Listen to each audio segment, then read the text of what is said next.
Assalamualaikum warahmatullahi wabarakatuh. Alhamdulillah, alhamdulillah alamin. Segala puji dan puja kita panjatkan kepada Allah Subhanahu wa taala yang telah memberikan kita nikmat iman, nikmat Islam, nikmat kesehatan. Salam dan salam semoga tercurah kepada junjungan kita Nabi besar Muhammad Shallallahu alaihi wasallam beserta para keluarganya, para sahabatnya dan juga para pengikutnya. Alhamdulillah, kita bertemu kembali dalam kajian Islam secara online yang diselenggarakan oleh Yayasan Bunyan Jakarta. Baik, agar kajian ini merupakan berkah dan rahmat dari Allah Subhanahu wa taala, kita buka sama-sama dengan baca basmalah. Bismillahirrahmanirrahim. Adapun tema yang kita ambil pada kajian kali ini adalah tanda ibadah diterima oleh Allah Subhanahu wa taala. Ini ada beberapa tanda. Buat kita semangat ya dengan tanda-tanda ini, supaya ketika kita ada tanda-tanda ini, berarti insya Allah ibadah kita diterima oleh Allah. Menurut Imam Hasan Al-Basri, bahwa tanda bahwa ibadah kita diterima oleh Allah Subhanahu wa taala adalah seseorang itu dimudahkan melakukan ibadah dan amal soleh berikutnya. Masya Allah. Jadi begitu tandanya. Satu kebaikan, satu amal soleh yang telah dilakukannya, dia semangat lagi, dia berusaha lagi melakukan amal soleh lainnya, tidak berhenti.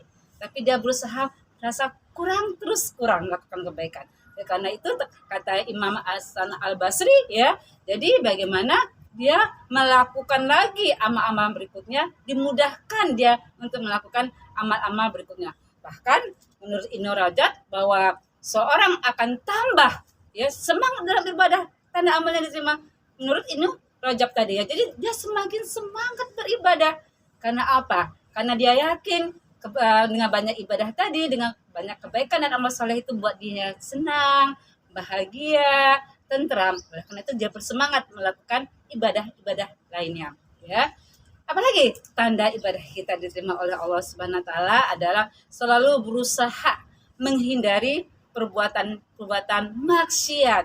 Nah, ini dia. Karena apa? Karena dia merasa dia tidak mau mengotori, dia tidak mau ya apa yang sudah dilakukan amal soleh itu ya dikotori atau terkontaminasi dengan amal-amal maksiat. Na'udzubillah min dzalik. Dia berhati-hati, dia tidak mau melakukan maksiat karena dia ingin amal-amal solehnya diterima oleh Allah. Oleh karena itu dia menghindar, dia berhati-hati tidak mengotori amal solehnya dengan hal-hal yang merusak amal soleh itu dengan kemaksiatan dan dosa. Nah, ini juga tanda seseorang itu diterima amalnya ketika dia berusaha berhati-hati menghindari maksiat dan dosa.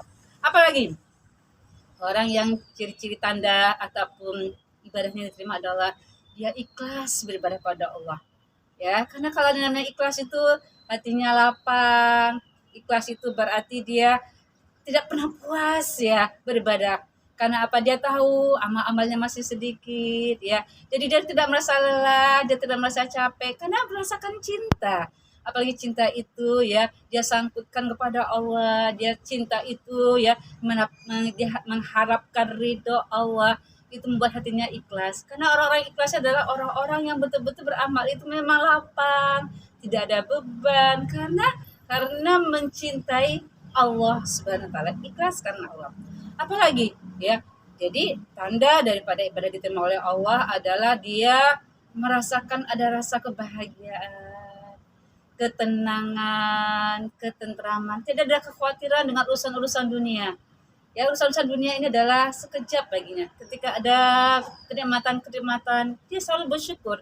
Ini datangnya dari Allah. Aku bersyukur atas segala karunia dari Allah. Aku tidak boleh sombong. Aku tidak boleh menjadi orang-orang yang terlena ketika ada kenikmatan-kenikmatan yang Allah berikan. Nah, itu tanda orang yang ibadah diterima, selalu bersyukur dengan kenikmatan Allah.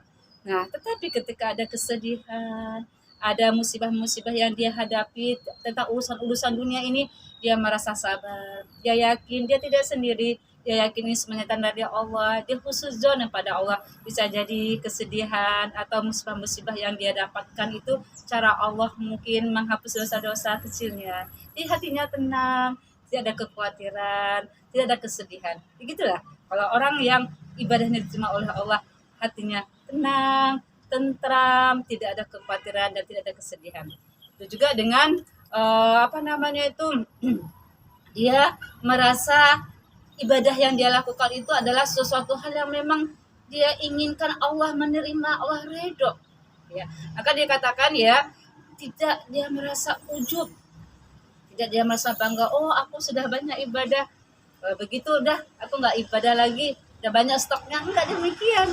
Tapi dia merasa kurang dan kurang terus, sehingga tidak ada rasa ujub, tidak ada rasa sombong terhadap ibadah-ibadah yang dilakukan. Bahkan dia khawatir kalau ibadah itu tidak diterima, tetapi ada ketenangan karena tadi sifat ikhlas tadi yang aku lakukan untuk mencari ridha Allah, yang aku lakukan adalah untuk mencari rahmat Allah, maka hatinya tenang tadi ya, dan dia juga tidak ada rasa ujub atau sombong, sehingga tidak meremehkan orang lain ketika dia beramal saleh. Dilihat teman-temannya belum melakukan amal saleh seperti diri dia, bukan berarti dia mengatakan aku yang paling baik sedangkan engkau tidak.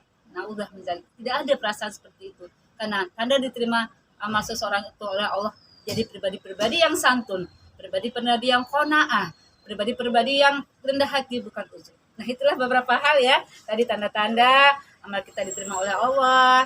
Itu salah satunya bersemangat dalam ibadah, meneruskan ibadah-ibadah berikutnya, hatinya tentram, tidak kekhawatiran urusan dunia, kemudian dia istiqomah juga, terus menerus dia lakukan amal itu, ya tidak putus-putus, ya karena tempat istirahat nanti ketika kaki kita sudah menginjak ke surga. Itu juga tanda orang yang insya Allah ibadahnya diterima, dia istiqomah, dia jaga ibadahnya, dia jaga amal solehnya sampai akhir hayatnya husnul khatimah. Dan terakhir juga dia tidak menjadi orang yang sombong, dia tidak menjadi orang yang ujub, tapi menjadi orang-orang yang qanaah, orang-orang yang telah menghambakan dirinya pada Allah Subhanahu wa taala. Semoga amal-amal soleh kita diterima oleh Allah Subhanahu wa taala dan kita terus bersemangat dan terus kita istiqomah beramal soleh sampai akhir hayat kita husnul khatimah. Mungkin itu yang bisa saya sampaikan pada kesempatan kajian yang sekadar sederhana ini. Mudah bermanfaat pada para pemirsa semua. Kalau ada salah khilaf, saya mohon maaf lahir dan batin pada Allah. Saya mohon ampun. Astagfirullahaladzim. Alhamdulillah kalau takmina mutarin. Mohon maaf lahir dan batin. Assalamualaikum warahmatullahi wabarakatuh.